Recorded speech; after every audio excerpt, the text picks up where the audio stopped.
नमस्कार, welcome to my channel ज़ूबो बायो। मैं हूं वीरेंद्र कुमार वर्मा। आज मैं आपके लिए लेकर आया हूं यूनिट 5 ह्यूमन फिजियोलॉजी का चैप्टर डाइजेशन एंड एब्सॉर्प्शन का revision session.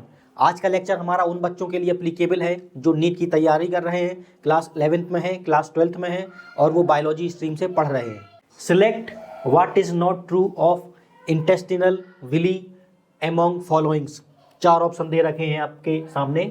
They possess microvilli, they increase the surface area, they are supplied with capillaries and the lacteal vessels, और चौथा ऑप्शन है they only participate in digestion of fats।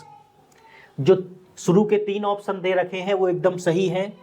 they possess microvilli, जो Willie divide होते हैं वो microvilli में divide होते हैं। इसके बाद जो विली और फिर जो माइक्रोविली में डिवाइड हुए वो स्मॉल इंटेस्टाइन का सरफेस एरिया है, उस सरफेस एरिया को बढ़ा देते हैं। ये बात भी एकदम सही है।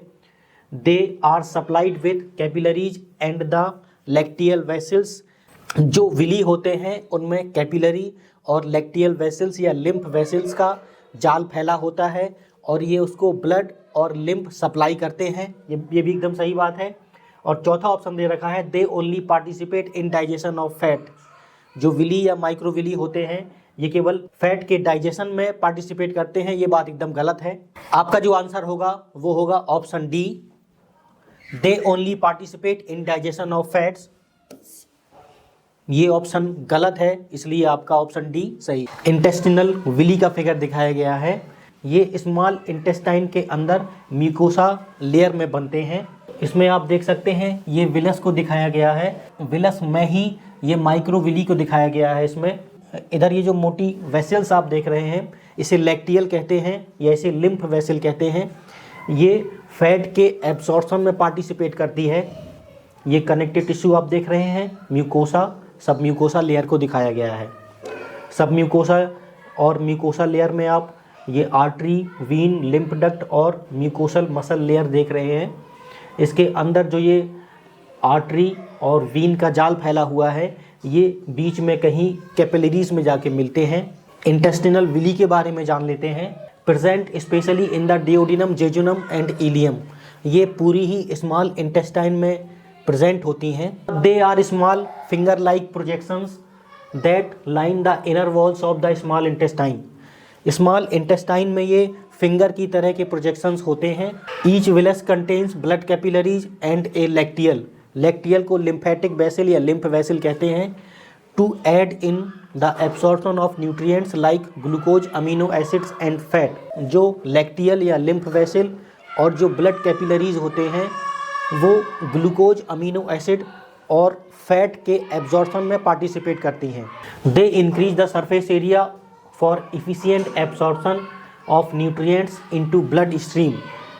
जो विली होते हैं ये टोटल स्मॉल इंटेस्टाइन का सरफेस एरिया बढ़ा देते हैं जिससे जो न्यूट्रिएंट्स होते हैं वो आसानी से ब्लड स्ट्रीम और लिम्फ में मिल जाते हैं। The large intestine does not have villi but have folds to absorb water and electrolytes.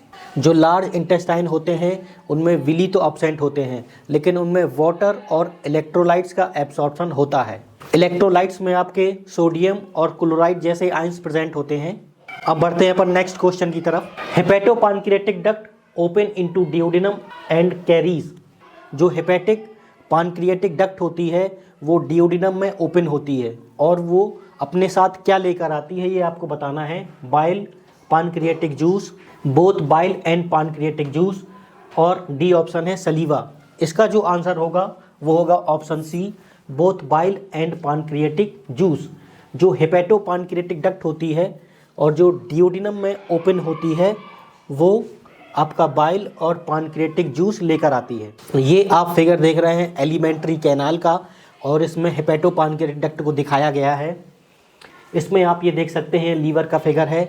इसमें ये दिखाया गया है राइट हेपेटिक डक्ट RHD। इसके बाद ये दिखाया गया है लेफ्ट हेपेटिक डक्ट, ये कॉमन हेपेटिक डक्ट। ये गाल ब्लैडर से निकलते हुए सिस्टिक डक्ट को दिखाया गया है। ये गाल ब्लैडर है आपका, देख सकते हैं आप। इसके बाद जो ये पानक्रियाटिक डक्ट है इस कॉमन बाइल डक्ट से मिलकर हेपेटोपानक्रियाटिक डक्ट बनाती है। हेपेटोपानक्रियाटिक डक्ट, एम्पुला ऑफ वेटर इसमें प्रेजेंट होता है हेपेटोपानक्रियाटिक डक्ट में, जो स्फिंक्टर ऑफ ओडाई के द्वारा कंट्रोल होती है। इधर आप देख सकते हैं ये पानक्रीज को दिखा रहा है, ये पानक्रीज है हमारा। उसके बाद ये जो आप सी टाइप का स्ट्रक्चर देख रहे हैं एलिमेंट्री कैनाल में, ये डिओडिनम को शो कर रहा है। इस तरह से जो हेपेटोपानक्रियाटिक डक्ट है उसमें एम्पुला ऑफ वेटर प्रेजेंट होता है और ampulla of waiter sphincter of ODI के द्वारा कंट्रोल्ड होता है। स्फिंक्टर ऑफ ओडाई के बारे में जान लेते हैं, बहुत ही इंपॉर्टेंट टर्म है ये। The sphincter of ODI is a circular muscle that surrounds the ampulla of waiter and controls the flow of bile and pancreatic juice into the duodenum। Sphincter of ODI ampulla of waiter के ऊपर present होता है। ये circular muscles होती है और ये bile और पानक्रियाटिक जूस के सेक्रीशन को रेगुलेट करती है। जो इस स्फिंक्टर ऑफ ओडाई होता है, it prevents the backflow of intestinal contents. इसके बाद it is named after Ruggero Oddi, the Italian physiologist who discovered it. जो स्फिंक्टर ऑफ ओडाई है, जो ओडाई शब्द आया है वो साइंटिस्ट के नाम पे आया है, उस साइंटिस्ट का नाम है रगेरो ओदी। आप सभी से गुजारिश है प्लीज़ मेरे वीडियो को लाइक करिए, वीडियो को शेयर करिए, वीडियो के ऊपर कमेंट करिए और चैनल को सब्सक्राइब करने के बाद बेल आइकन को दबाना मत भूलिए। Thank you, have a nice day.